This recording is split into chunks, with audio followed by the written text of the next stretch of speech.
আপনাকে এই সরকারের প্রধান উপদেষ্টা বানিয়েছেন আল্লাহ। আওয়ামী লীগ সরকার ক্ষমতায় থাকতো, আপনাকেও অনেকের মতো গ্রেপ্তারের সাহায্য গ্রহণ করতে হতো। নির্বাচন দিয়ে জনগণের মনের আশা পূর্ণ করার জন্য অন্তর্বর্তী সরকার প্রধান উপদেষ্টা ডক্টর মোহাম্মদ ইউনূসের প্রতি আহ্বান জানিয়েছেন বিএনপির ভাইস চেয়ারম্যান ও সাবেক ধর্ম প্রতিমন্ত্রী এবং 5 বারের সংসদ সদস্য কাজী শাহ মোফাজ্জল হোসেন কায়কোবাদ। শনিবার বিকালে কুমিল্লার বাঙ্গরা উমালোচন উচ্চ বিদ্যালয় মাঠে এক জনসভায় প্রধান অতিথি হিসেবে উপস্থিত থেকে তিনি এ আহ্বান করেন।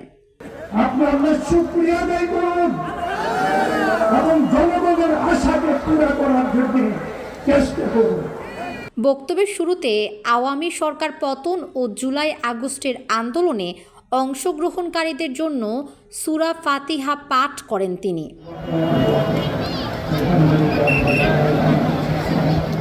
পরে প্রধান উপদেষ্টাকে উদ্দেশ্য করে তিনি বলেন, আপনাকে এই সরকারের প্রধান উপদেষ্টা বানিয়েছে আল্লাহ।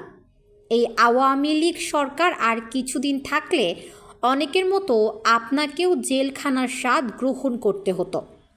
আল্লাহ আপনাকে সেই অবস্থা থেকে পরিত্রাণ দিয়েছে। এজন্য আপনি আল্লাহর শুকরিয়া আদায় করুন এবং জনগণের আশাকে পূরণ করার চেষ্টা করুন। আপনাকে এই সরকারের প্রধান উপদেষ্টা বানিয়েছেন আল্লাহ। আপনাকে বিশ্বাস করতে হবে আওয়ামী লীগ সরকার ক্ষমতায় থাকতো, আপনাকেও অনেকের মতো গ্রেপ্তারের সাহায্য গ্রহণ করতে হতো। তিনি আরও বলেন, এই মুহূর্তে জনগণের একটি আশা, সেটি হলো নির্বাচন। তাই দ্রুত নির্বাচন দিয়ে তাদের মনের আশা আপনি পূরণ করুন। কায়কোবাদ বলেন, সংস্কারের কথা বলা হচ্ছে, এই সংস্কারের মাধ্যমে বড়লোকদের উপকার হবে, গরিবদের কোনো উপকার হবে না। আপনাদের সংস্কারের প্রয়োজন নেই।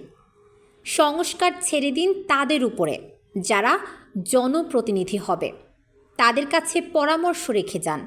আপনাদের পরামর্শকে সামনে রেখে সেই সরকার এগুলি পালন করার চেষ্টা করবে। এ সময় তিনি বলেন, স্বৈরাচার সরকারকে যেভাবে জনগণ ঐক্যবদ্ধভাবে হটিয়েছেন, ঠিক সেইভাবেই একটি সুষ্ঠু ও নিরপেক্ষ নির্বাচন আদায়ে ঐক্যবদ্ধ হতে হবে। তেমনিভাবে সবাইকে একত্রিত থেকে যাতে আমরা আগামী দিনেও সুন্দর সুষ্ঠু নির্বাচনকে আদায় করে নিতে পারি। কুমিল্লা মুরাদনগর উপজেলা বিএনপির আহ্বায়ক মহিউদ্দিন অঞ্জনের সভাপতিত্বে জনসভায় বিশেষ অতিথি ছিলেন বিএনপির সহ সাংগঠনিক সম্পাদক মুস্তাক মিয়া। এ সময় স্থানীয় মুরাদনগর ও বাঙ্গরা উপজেলার বিভিন্ন ইউনিয়নের নেতাকর্মীরা উপস্থিত ছিলেন।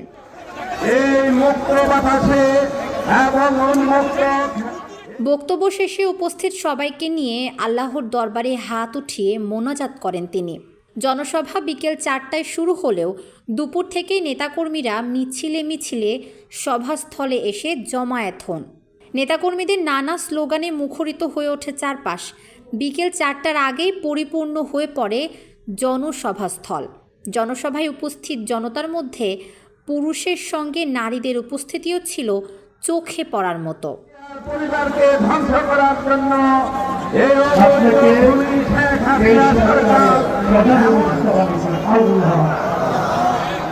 আপনাকে বিশ্বাস করতে হবে আওয়ামী লীগ সরকার ক্ষমতায় থাকতো, আপনাকেও অনেকের মতো গ্রেপ্তারের সাহায্য গ্রহণ করতে হতো।